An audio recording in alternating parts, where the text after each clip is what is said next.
Hello everybody, welcome back. If you haven't been here before, my name is Debbie and I do read a lot of books. Today I'm actually talking about an adaptation of a book that I have not read.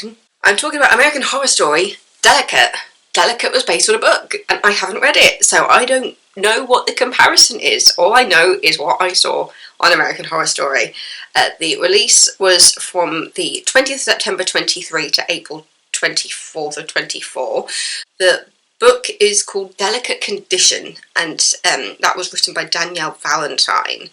I will say, it's about pregnancy, so there are very graphic depictions of birth and the things that go wrong and the horror side of it, so just putting that out there for anybody who hasn't watched this season of American Horror Story, just in case that is something that they want to be warned about. So the ensemble cast in this includes Emma Roberts, she's back as the lead in this, and then there's also got Dennis O'Hare, Dominic Burgess, was Zachary Quinto in this? I don't remember seeing him in here. Billy Lord, Grace Gummer, Leslie Grossman, with newcomers Matt Zuckery, Kim Kardashian, Annabelle Dexter-Jones, Michaela J. Rodriguez, Cara Delevingne, Julie White, Juliana Canfield, and Mars Ali. I will say, knowing that Kim Kardashian was going to be in this season, I was a bit on the fence. I was a bit like, really?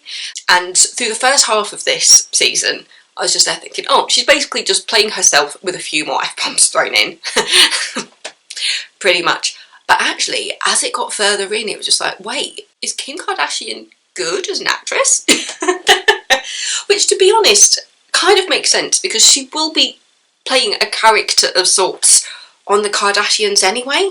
Because any reality TV show has an element of acting to it, whether you want to believe that or not, because they are playing heightened versions of themselves, of what they want to present to the world. So what you see on TV of Kim Kardashian and all the Kardashians is probably not going to be exactly how they are in real life. Though I must admit, I do watch the Kardashians. It has been a guilty pleasure of mine for quite a long time. Mainly because I think I heard somebody talking about it years ago when I was about 20, and it was just like, should I just watch it so that I can be part of the conversation? And I just got hooked. And this is from someone who doesn't watch any other reality television. That is the only reality TV that I actually watch. Everything else is scripted TV shows, films, that kind of thing. The Kardashians is the only one, which is my guilty pleasure. And so, no need to judge me. I know. As the season went on, it was just like, wait, actually, I don't mind Kim Kardashian in this season. If anything, it kind of makes sense. And also, she's scary in this. I'm just going to say that. Yeah, how to describe this season. Emma Roberts plays Anna Victoria Alcott. She is an actress, and it is award season. And her husband, Dexter, is played by Matt Zuckery. I recently found out how to pronounce his name. Just ignore the C and just go from the Z. Zuckery. And then Kim Kardashian plays Siobhan, who is Anna Victoria Alcott's PR person. And then you've got Annabelle Dexter-Jones playing two people. So you've got playing Sonia and Adeline. You've got Michaela J. Rodriguez as Nicolette, Dennis O'Hare as Dr. Andrew Hill, Cara Delevingne as Ivy, Julie White as Ms. Mavis Preacher, and Mars Ali as Kamal. And then you've also got the recurring people in it, which are Juliana Canfield as Talia, Tabby Gevinson as Cora, Zoe Tipp as Theo, Taylor Richardson as Barbette, Dominic Burgess as Hamish, Ashley Atkinson as Susan, Ryan Spann as Derek, and then Billy Lord and Leslie Grossman make appearances in this as Ashley and Ashley, just spelled slightly differently. Deborah Monk as Virginia, Grace Gummer as Margaret Alcott, and Reed Burney as Dexter Harding Sr. I did not recognise Grace Gummer. It's just like, she's the daughter of Meryl Streep. Like, I think all of Meryl Streep's daughters are just like mini versions of her. They look so much like her. Grace Gummer plays Emma Roberts' mum in this. Oh yeah, I remember now.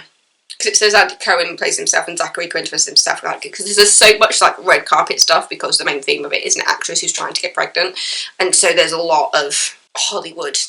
This was definitely an interesting season. And I thought it was weird, even for American Horror Story. But yeah, it all comes back to Anna wanting a baby, and it feels like it's got a bit of a feminist issue at the heart of it, because it's like, do you want this baby as much as you want an Oscar? It's a conversation that actually happens between Anna and Siobhan, like the idea like you can't have both. You can either have a baby or you can be a Hollywood actress. Like, you can't have both. And it's just like, well, why not? So that does feel like quite a major theme of it. And all of the horror elements comes from Anna kind of going off the rails, hallucinating, and yeah, because she's going through all these things to kind of go through IVF and have a baby.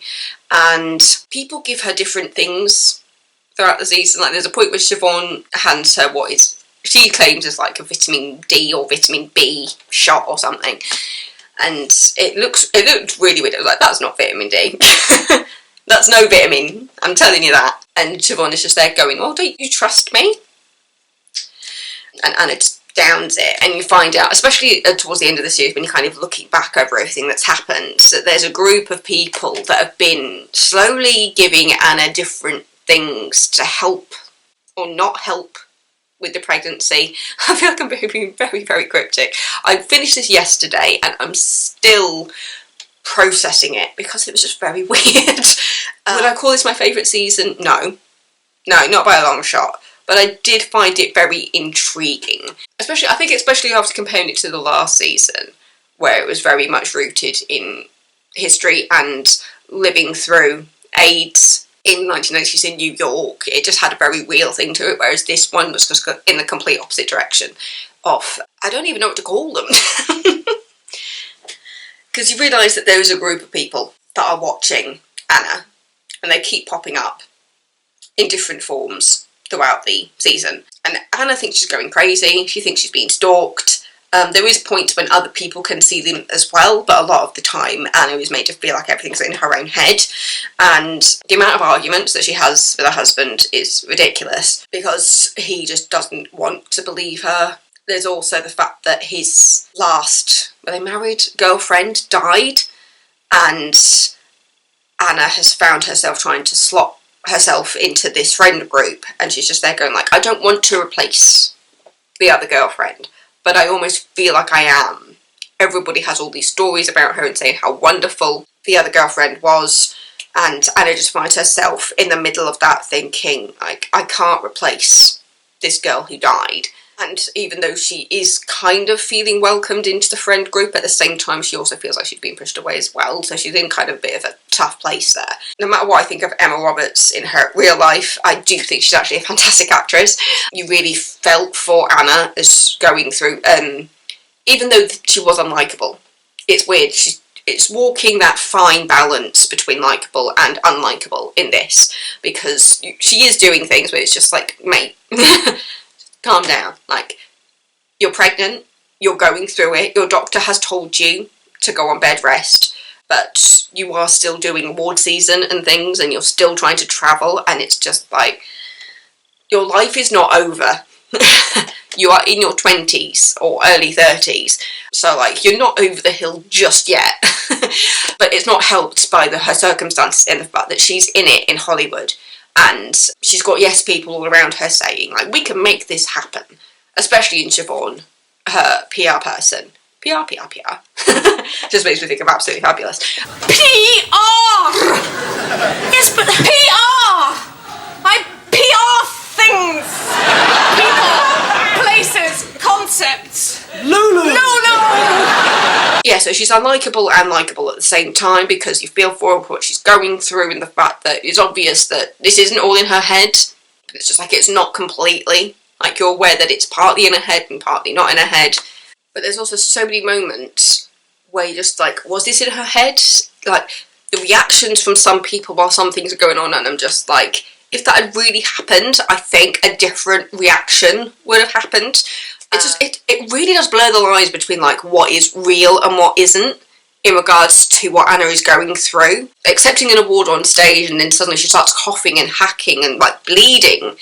And you're just like, nobody's having any reaction to this. And you're just like, how much of this is happening in her head versus what the audience is seeing, if that makes any sense at all.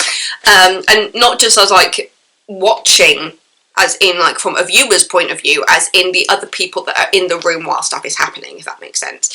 I feel like I'm speaking gibberish trying to understand this season, because like there's a point when one of the group that is following her observes her in the bathroom and antagonises Anna to the point where Anna retaliates and the other woman falls to the floor in the bathroom, and people are like knocking on the door saying, Anna, you in there? Your category's about to come up because she's at the awards. It's like, don't come in here, don't come in here. And when she comes out and then to accept it, and then they go back and like the person is missing from the floor, and it's just like, did that happen? Or is it something about the group that's following her who's got that like fantasy element to it? And it's just like, oh. It was just really interesting trying to determine what was real and what wasn't, and what Anna was going through in regards to that pregnancy. And I will also let you know that, as well as in addition to having quite graphic details in regards to pregnancy, and she's also violated during one of her internal scans, which I'll admit was had a bit of a moment for me, just because of my own history with smear tests, believe it or not, because basically for me with a tilted uterus I actually find them quite painful, but it did just remind me of that pain, and so I was just there really thinking just like, this is the most horrible way to be violated during a internal scan. And so yeah, I'm just going to let people know about that, because I can understand how that can really affect people if they've been through anything like that. And it's just interesting because there's a couple of episodes where you kind of look at the history of the group that is following Anna, and you get a sense of repeated history in regards to her own mother. And yeah, it's all very weird. And it is ultimately a season about what women will do to get pregnant, and that kind of feminist issue of, can you have it all? Can you be a parent and also continue to have the career that you want? You know, is it possible to have to make the choice, or is it possible to do them both? So that, it definitely felt rooted in that to me. And as I said, I haven't read the book, so it'll be very, very interesting to now find the book. I don't know if it's on BorrowBox. I have to have a look. Other than that, I might just have to buy it.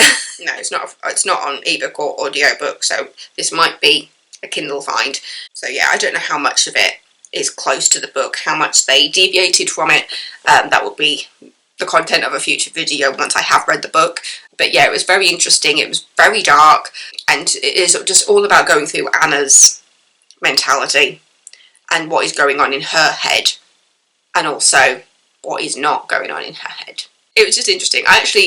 This one was only 9 episodes, so I actually did it in 2 days. It's very easy to binge watch stuff. So yeah, I finished watching that yesterday.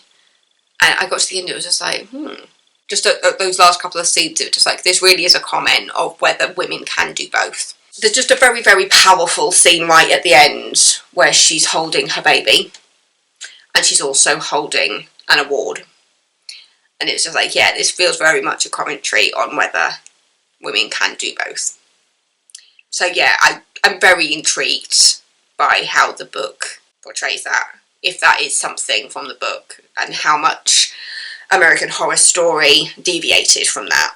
To be honest, I kind of want to know how the author feels about this adaptation of her book, because this is the first time that American Horror Story has ever done anything like this. Like, they've taken stuff inspired by real events, like with Cult and with the last season as well, but there always seems to be some kind of commentary on something in there. And yeah, with this one, it's definitely realities of what women go through, with the idea of whether they can have children and have a high-flying career as well. And the end, the final scenes of this, where you see Anna in essentially a nursery holding her baby and holding an award, just really solidified what this season was about for me.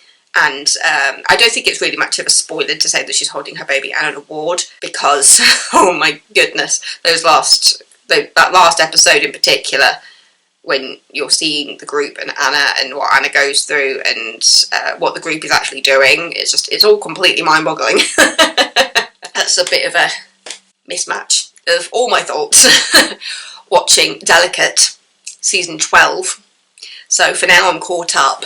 I've seen a few people say that this wasn't their favourite, and to be honest, as I said, it wasn't mine, but I still was very intrigued by it and wanted to know where it was going. I think there was also a comment from Zachary Quinto about Kim Kardashian's performance, where he said, I don't think she needs my advice. She seemed really in her element, and I was really impressed by her spirit and her openness.